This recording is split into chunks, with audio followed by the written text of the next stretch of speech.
Иргэдийн дунд хэрэглээний зээлийн давхардал үүсэж зээлийн төлж чадахгүй ангилал буурах тохиолдол өссөн байна.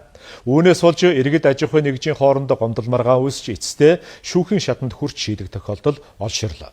Тэгвэл төрийн зохицуулалтын байгууллагууд хэрэглээний зээлийг хумих шатраалсан арга хэмжээ хэрэгжүүлж эхлээд байна. 2025 оны 3 дугаар улирлын байдлаар банк бус санхүүгийн байгууллагууд аппликейшнээс зээл авсан иргэдийн 41.2%-ийг 25-аас 35 насныхан эзэлж байна. Банк бус санхүүгийн байгууллагаас олгосон нийт зээлийн 64.4%-ийг хэрэглээний зээл эзэлж байгаамаа.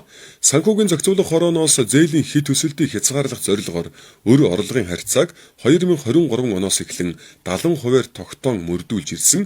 2024 оны сүүлээс суудлын автомашин барьцаалсан хэрэглээний зээлийн хувьд уг шалгуурыг зээл үнэлгээний харьцааны хязгаарлалттай хослуулан хэрэгжүүлэхээр шийдвэрлэсэн.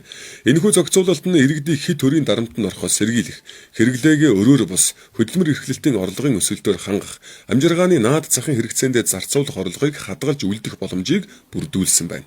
Үндсэн өргөл гомдол юу гэхээр зээлийн мэдээ сантай холбоотой асуудал.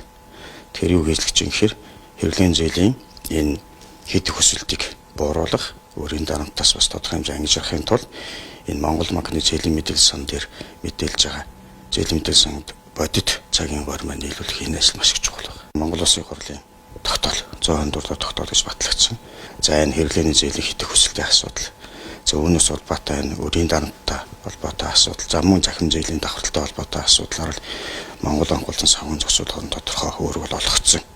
За үүн үүргийн дагуу ажлын хэсэг бол энэ ажиллаж байна.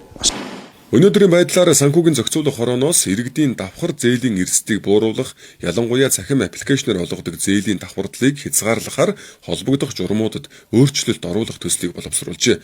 Энэ журам батлагдсанаар иргэдийн өрийн дарамт буурах, санхүүгийн цахилга бат сайжрах, зээлийн зах зээлд хариуцлагатай зээл олголт төлөвшөх улмаар иргэдийн урт хугацааны санхүүгийн тогтвортой байдалд эерэг нөлөө үзүүлэх юм а.